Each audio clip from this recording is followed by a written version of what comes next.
of so many visionary environmentalists that have gone before. I'm so proud that my grandfather and my father have been a part of those efforts.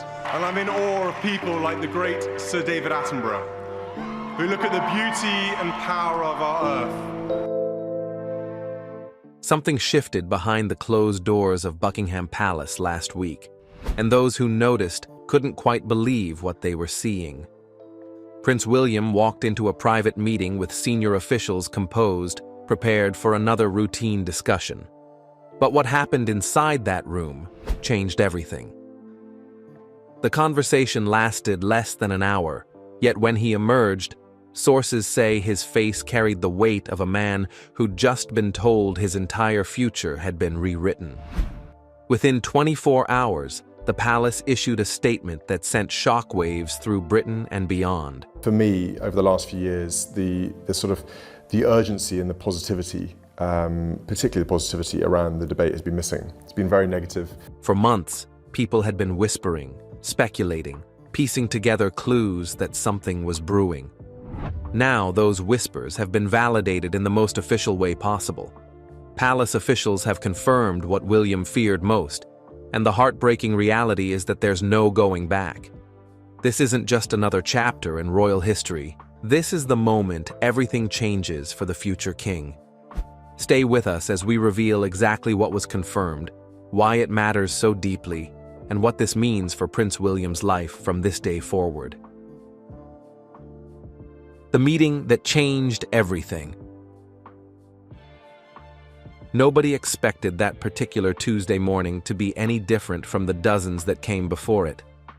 Prince William had been maintaining his usual schedule: public engagements, charity work, family commitments carefully balanced with royal duties. But behind the scenes, something had been building for weeks. Duty and her service, her tolerance, her commitment to others, I think that's all been incredibly important to me, and it's been a real sort of guiding example of just what a good monarch can be. Senior palace officials had been holding private discussions, weighing options, debating the right moment to address what everyone inside the royal household already knew, but nobody wanted to say out loud. The call came quietly. No dramatic summons, no urgent messages splashed across headlines. Just a simple request for William to meet with key advisors in one of the palace's private chambers.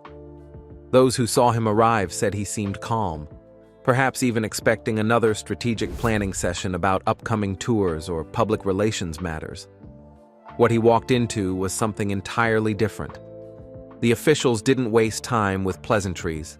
They presented the situation plainly, laying out realities that had been carefully tracked and documented over recent months. King Charles's ability to maintain the demanding pace of royal duties had been declining more noticeably than the public realized. Medical consultations, reduced stamina, the quiet cancellation of private meetings, all the small signs that individually meant little but together painted an undeniable picture. The conclusion was unavoidable. William needed to prepare for expanded responsibilities, not in some distant future, but immediately.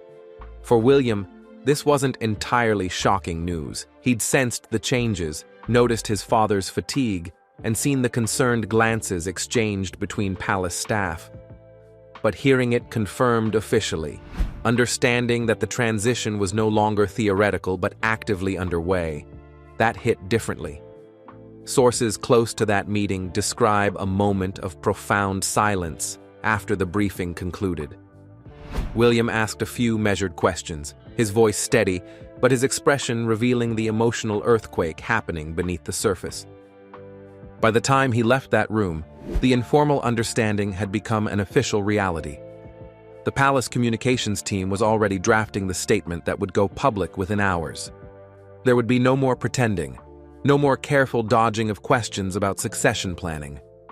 The truth was about to become unavoidable for everyone, starting with William himself. The words that shook a nation. When Buckingham Palace releases a statement, every word is scrutinized, every phrase analyzed for hidden meanings. This particular announcement was no exception. Except this time, there was no need to read between the lines. The message was devastatingly clear, even in its carefully diplomatic language. After thorough consideration and consultation with relevant parties, we can now confirm that Prince William's royal responsibilities have been significantly expanded to support continuity of the Crown's essential duties. The sentence seemed simple enough on the surface, but for those familiar with royal protocol, it was explosive. The palace rarely acknowledges internal transitions so explicitly. The fact that they chose to do so now spoke volumes about just how serious the situation had become. The statement continued with vague references to evolving circumstances and ensuring the monarchy's stability during this period of adjustment. What it didn't say was just as important as what it did. There was no mention of King Charles stepping down, no talk of abdication or formal regency. But the implication was unmistakable. The practical power of the throne was shifting, whether or not the official title was changing hands. News organizations received the statement at 9 in the morning, strategically timed to dominate the entire news cycle. Within minutes, breaking news alerts flashed across millions of phones. Royal correspondents who'd spent years cultivating palace sources suddenly found their carefully worded speculations validated. The story exploded across every platform. Television broadcasts interrupted their programming. Social media erupted with reactions ranging from shock to sympathy to conspiracy theories. What made this moment particularly striking was the public's reaction. This wasn't just political news or celebrity gossip. People genuinely cared about what this meant for William personally. Comments flooded in expressing concern for his well-being, sympathy for the burden being placed on him, and worry about what this revealed about King Charles's condition. Within hours, hashtags related to Prince William were trending worldwide, with millions sharing their thoughts, fears, and support. The palace's decision to go public represented a calculated gamble. By confirming the transition openly, they hoped to control the narrative and prevent wild speculation from spiraling out of control. But in doing so, they also acknowledged something the monarchy has historically tried to avoid: that the institution is fallible, that kings age and weaken, and that the carefully maintained image of eternal stability is sometimes just that, an image. The man behind the title. Strip away the titles, the protocols, the centuries of tradition, and what remains is something heartbreakingly simple. A son watching his father's strength fade, knowing that his own life is about to fundamentally transform because of it. Prince William has always carried himself with remarkable composure, mastering the art of public grace while keeping his private emotions carefully guarded. But this situation has tested those defenses in ways nothing else could. Those who know William best describe a man caught in an impossible emotional position.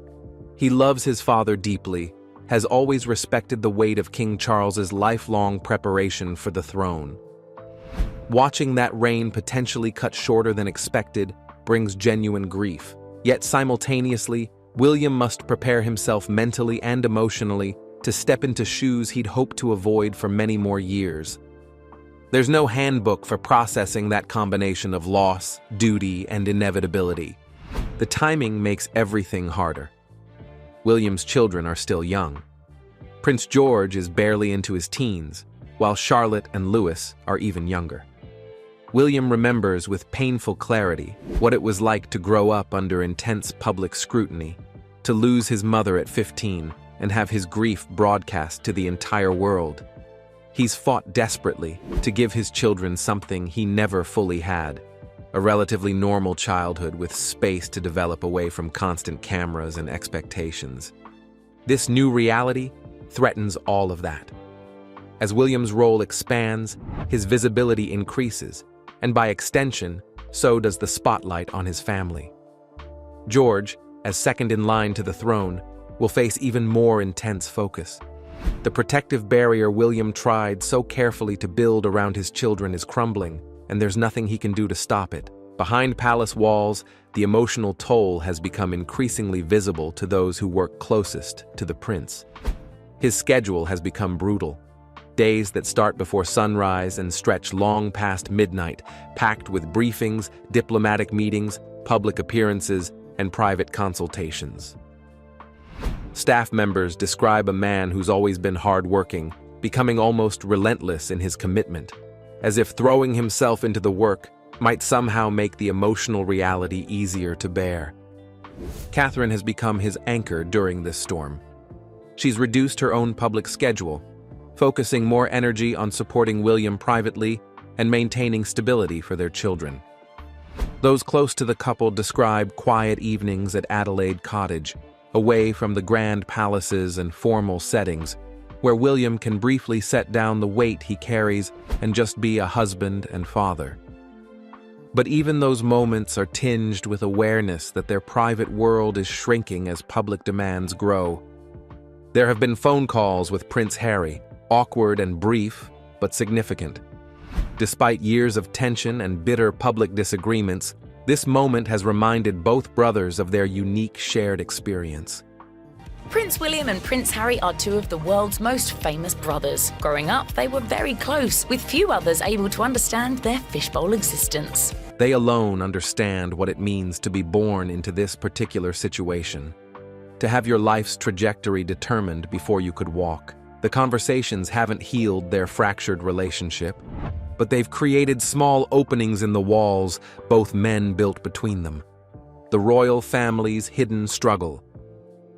While public attention naturally focuses on Prince William, the palace's confirmation sent ripples through the entire royal structure, exposing tensions and challenges that had been carefully hidden from public view. This isn't just one man's story. It's a family in transition, an institution under pressure, and a centuries-old system trying desperately to adapt to modern realities. King Charles finds himself in perhaps the most difficult position of all. He waited longer than any heir in British history to become king, finally ascending the throne in his 70s after a lifetime of preparation. By all accounts, he had visions for his reign, ambitious environmental initiatives, modernization efforts, a particular style of engaged monarchy. Now, barely into that reign, circumstances are forcing him to confront limitations he surely hoped to avoid for many more years. The relationship between Charles and William has always been complex, affectionate but formal, close but constrained by royal protocol and the awareness that one would eventually replace the other. Now that transition is accelerating, creating an unspoken tension that palace staff quietly acknowledge. Charles reportedly struggles with having to step back while still occupying the throne, while William wrestles with assuming power without the actual title. It's an awkward in-between state that serves nobody well. Prince Harry's position adds another layer of complexity. Despite his physical distance from royal life and his years of criticism toward the institution, he remains Charles's son and William's brother. The palace's announcement apparently prompted a rare phone conversation between the brothers, not a full reconciliation, but a moment of mutual recognition. They alone truly understand the specific burden of being born into this particular family, and in moments of genuine crisis, that shared experience can temporarily bridge even the widest rifts. Then there's the matter of the extended royal family. Prince Andrew's ongoing controversies have become an even greater liability now that William's image is so critical to the monarchy's survival. There are quiet discussions about further marginalizing problematic relatives, about creating clearer boundaries between the working royals and those who bring negative attention. Every scandal, every embarrassing headline about any family member now reflects more directly on William, who increasingly represents the institution's entire future. Palace staff have experienced their own upheaval. Long-serving aides who spent decades reporting to Charles suddenly find themselves answering to William. Power dynamics that seemed stable for years have shifted almost overnight. Some have embraced the change, seeing William as a necessary modernizing force who better understands contemporary communications and public expectations. Others struggle with the adjustment, mourning established ways of operating while trying to adapt to new methods and priorities. The atmosphere inside the various royal residences has noticeably changed. Where there was once a comfortable routine, there's now underlying tension and uncertainty. Staff members describe a sense of waiting, watching to see how this transition fully unfolds, whether it will be smooth or chaotic, gradual or sudden. Everyone understands they're living through a significant historical moment, but nobody knows exactly how the story ends. Public opinion has fractured in interesting ways. Recent polling shows that while confidence in the monarchy as an institution has declined, personal support for William has actually remained relatively strong. People seem to separate the man from the system, recognizing that he's doing his best in circumstances he didn't choose. That goodwill is precious, but it's also fragile, dependent on William continuing to meet impossibly high expectations while navigating unprecedented challenges. What happens next? The most pressing question now isn't what has happened. The palace has confirmed that much, but rather what comes next. The answer remains frustratingly unclear, with multiple possible paths forward and no certainty about which will ultimately unfold.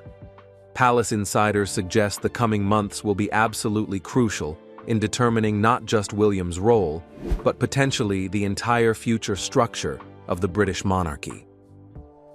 One scenario involves a gradual, managed expansion of William's responsibilities, while King Charles technically remains on the throne. In this version, William would handle increasing amounts of day-to-day governance, attending important diplomatic meetings, representing the crown at major events, making decisions about palace operations and royal priorities, while Charles retains the formal title and ceremonial elements of kingship.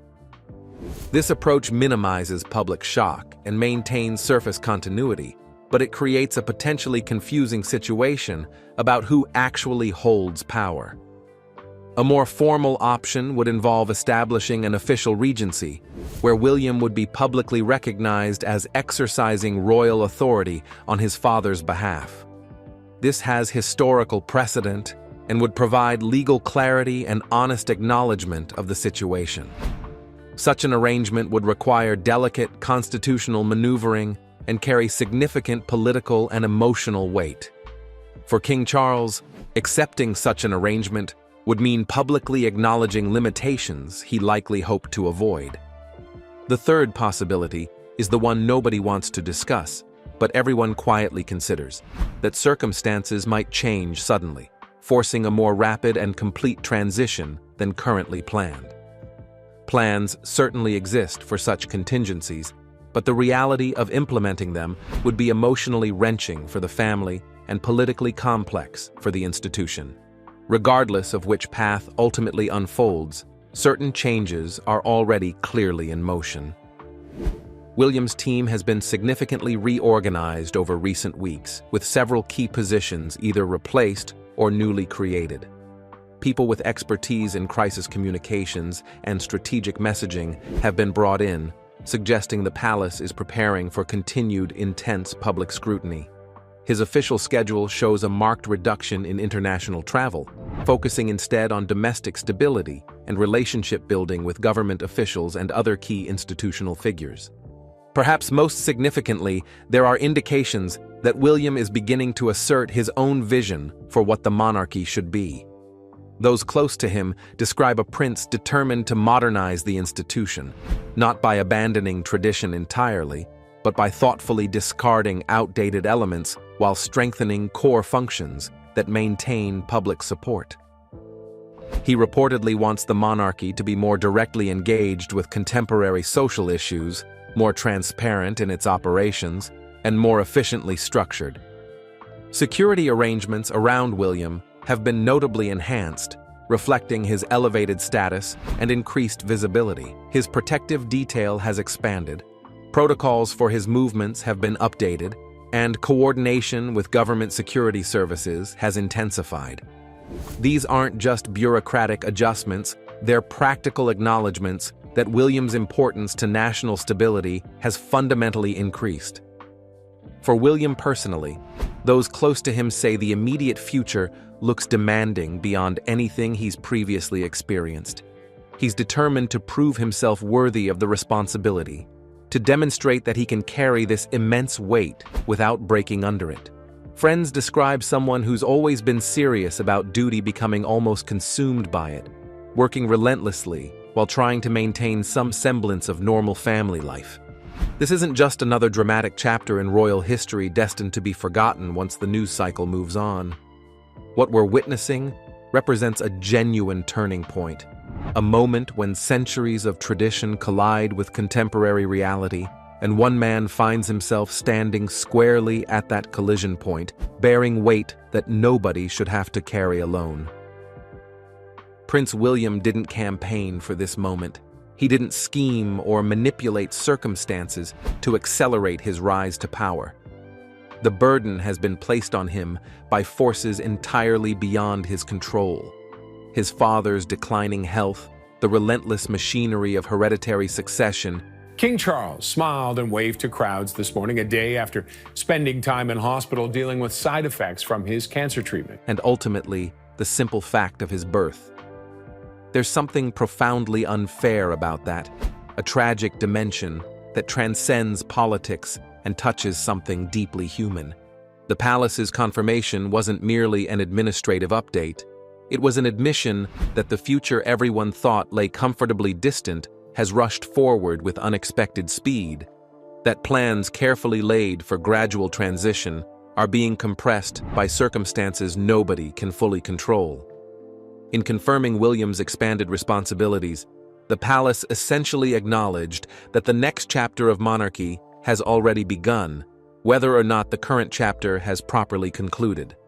What happens over the coming months will determine not just William's personal legacy, but potentially the survival of the monarchy itself.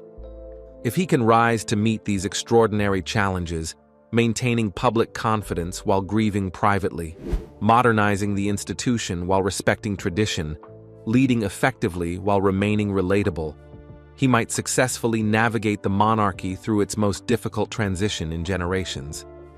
Behind the golden gates of the palace, a silent storm is rising. Every step Prince William takes, every faint smile he offers, hides a story the world has yet to understand. The world watches in suspense. Is this the moment when destiny begins to shift? They say the crown always shines, but only William knows the weight it truly carries. One decision, one announcement, and everything changed. There's no turning back now, only silence, duty, and those eyes that hold both fear and determination. We are standing at the edge of a royal storm, a storm that could rewrite centuries of silence. Behind those glittering palace walls, secrets are stirring, and the truth is no longer content to hide in the shadows. Each whisper, each glance, feels like the calm before something extraordinary. The next revelation could shatter traditions, expose loyalties, and change the crown's legacy forever. This isn't just another royal story. It's history unfolding before our eyes. Like, share, follow, and subscribe, because what's coming next won't just make headlines. It will make history.